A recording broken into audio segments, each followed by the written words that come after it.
Hey everybody, welcome back to my channel. Today I thought I would do something a little bit different. Something other than the how-tos just for the time being. Just thought I'd take a little break from the how-tos and just, do a little story time. Getting to know me on how I started drawing from the beginning to where I am at now. So do enjoy. So I will start off by saying, back in kindergarten, I was only 5 years old. I remember my mom told me, I had very artistic skill because in one of my classes, I can't remember what class, I drew the White House. I don't know how I was able to draw all of it. I don't think it was too detailed. But it was enough to where even a teacher knew that I drew the White House. And I remember my mom being amazed by saying oh my gosh, how do you know what the White House looked like? Some stuff like that. So I just happened to have that special gift of art because, I just took a pencil, grabbed some paper, and I just started drawing. So ever since then, it's I was that very special kid. Everyone has a gift. Everyone has a skill. It doesn't have to always be art or music. It can be other, knitting or crocheting, maybe even being a gardener. Everyone has that certain skill, that special talent that a lot of people can be inspired by. So I guess that's what happened even with me doing what I did. Most of the kids wanted to be an artist too, or they found their own gift in their own ways.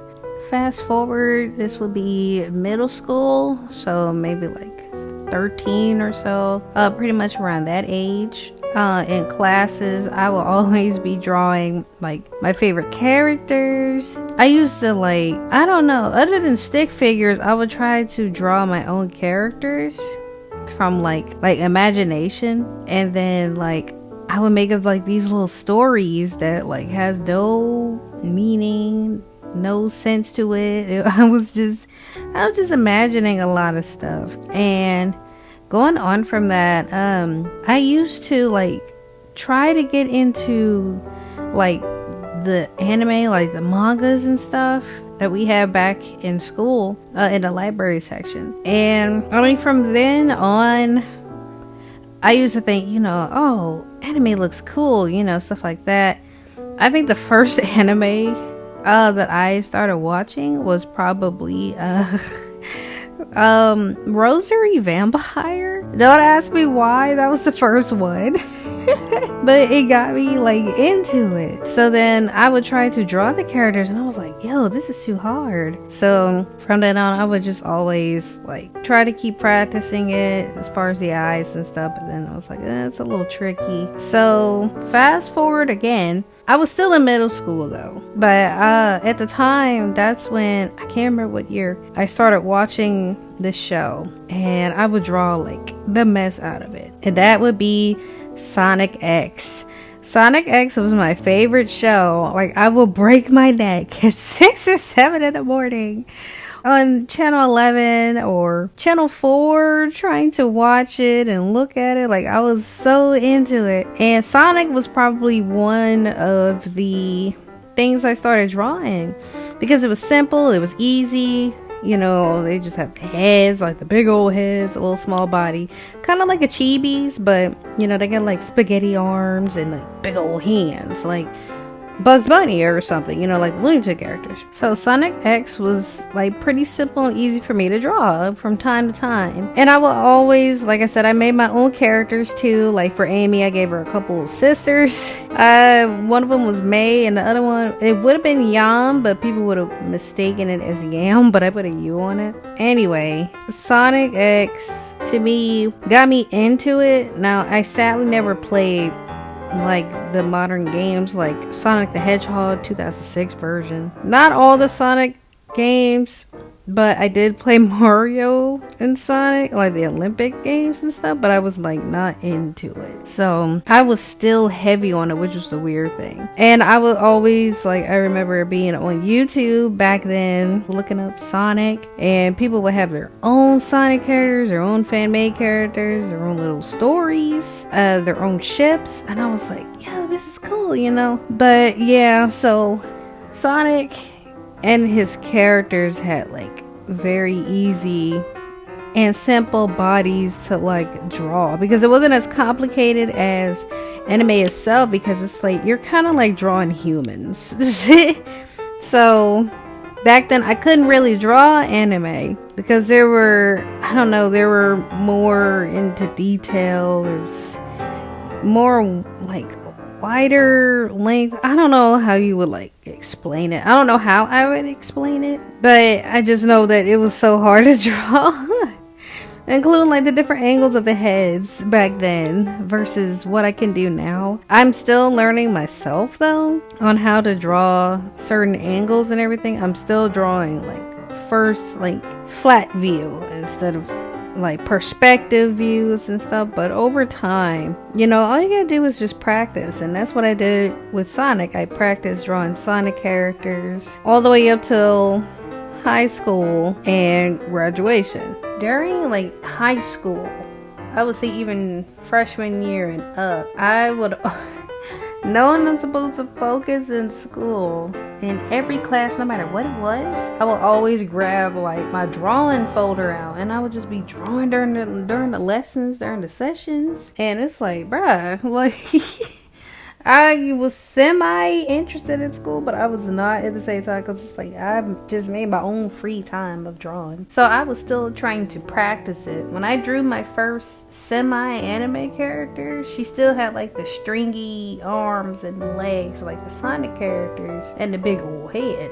But as for the eyes and the nose, I tend to have done semi-anime form, like the simple anime form. I would always be like looking up on Google like certain anime characters, but like chibi kind of. And I would just use that reference and just draw my character out. So that's what I also did. I tend to look at references of other characters and like use them in my way, my version, just drawing it differently than how you can easily tell if it's from like a certain show or something, because they can never tell. No one that I like showed my art to can never tell where it's from, because either A, they didn't watch anime, or B, it's like I got my own unique style. So that's how that happened too. That's how I did it too. I just look at stuff and then try to like learn and do my own style. I will also say during the time before I graduated, that's when I started slowly getting into drawing anime figures and anime bodies. I remember having a how to draw anime characters booklet, and that's what I used, doing the step-by-step process of drawing like the heads and the bodies. But you know, I didn't start like doing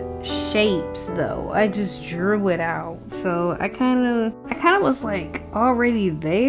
Like I said, I skipped doing step by step. I just drew the body out. So it's like I'll start with the head base, but then when it gets to the body, I just draw it out. So that's what I did. And over time, up to maybe like 2015, 2016, I can't remember, but up to then I would struggle drawing like the bodies in different forms and different angles. I was like, okay, now I do have to learn the steps and anatomies. And when I tell you anatomies is not my best interest, it is not my best.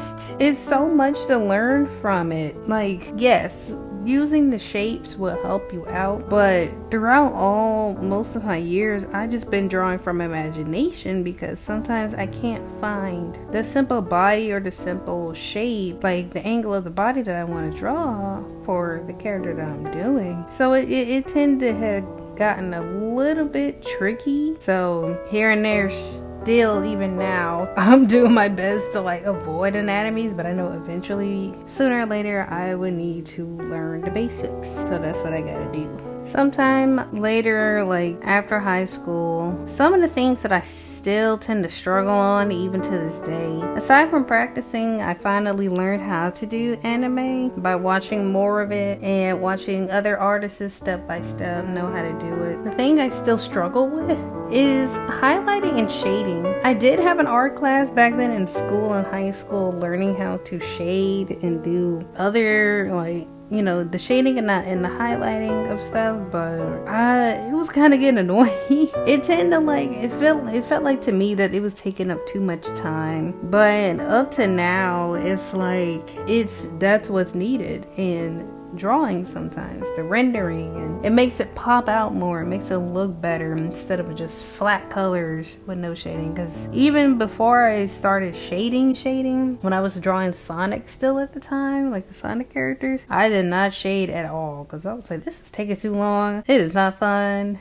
But yeah, it's like looking at things outside from your comfort zone, you tend to be like, oh, okay, you know, oh, this how this looks, this how that looks. But still, again, I didn't do a step by step, I just did it. So it's like I imagine my own lighting somewhere and I just add my shading. But yeah, even on the drawing that I'm doing right now, that I'm showing you guys right now, I was struggling with the shading and the highlighting as well. And this was for like a do this in your style. So I had fun doing this, like just going on other people's pages, like other artists' Instagram. I tend to look at their characters and I'm like, oh, I want to draw their character and stuff, and then they have like do this in your style. So over time, you also tend to find, like, again, you tend to find your own style just by looking at other people's characters and then looking at your own, and it's like you try to combine it, and then boom bam, it's like you made a potion to finding your own unique style. My favorite anime that I'm looking at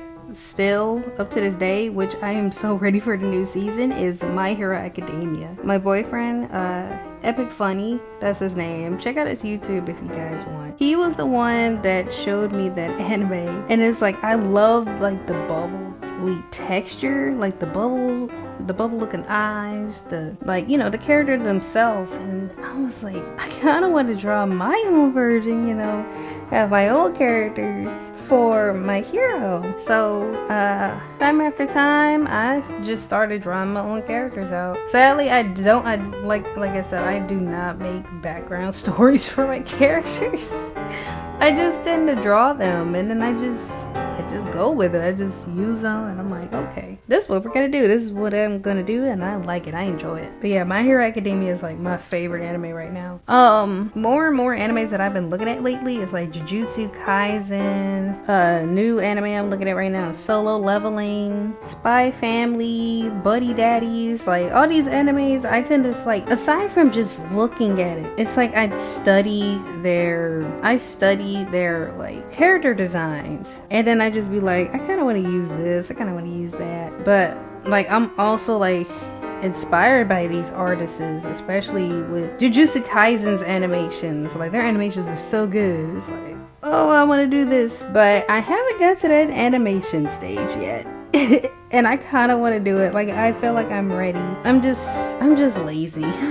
But yeah, I would look at those characters, and it's like I would study their body form, and like I'm still drawing like chibi big-headed characters right now. Like I'm stuck in that stage still, like as far as like with Sonic X and My Hero Academia, you know, combining those characters, you know, they have big heads. So I'm still kind of in that stage, but sooner or later I will be practicing to get out of my comfort zone, to learn how to draw in styles like Jujutsu Kaisen and the other animes like Spy Family. Like I love their style too, so that's what I'm going to be focusing on and practicing more on. Because even looking at those characters, especially in the adult bodies, it gives me like this motivation, like, hey, you could do this. Just look at it, study the shapes, you know, like I say, use shapes, look at references. It will help you out in the long run. I want to thank you all for watching, and I hope that my video, you know, taught you some things about me and like the process that I went through to get to where I am today. So I hope this inspired you and it motivated you to do what you can, and like my tip for you is don't give up. Even if it's hard, if you feel like it doesn't look good, keep it like it's a souvenir that'll help you, improve on the things that you need to improve on. So like I always said, just look at references and get some new ideas.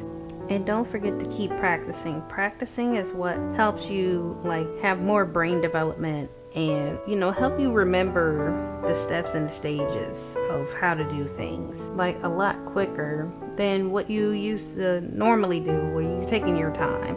Oh yeah, and one more thing, always have fun with your art. Even if it doesn't look good to you, I hope it makes you laugh in some parts. But yeah, always make your art, fun to enjoy and not like a job. But yeah, thank you so much again, and I hope to see you guys in my next video. Bye.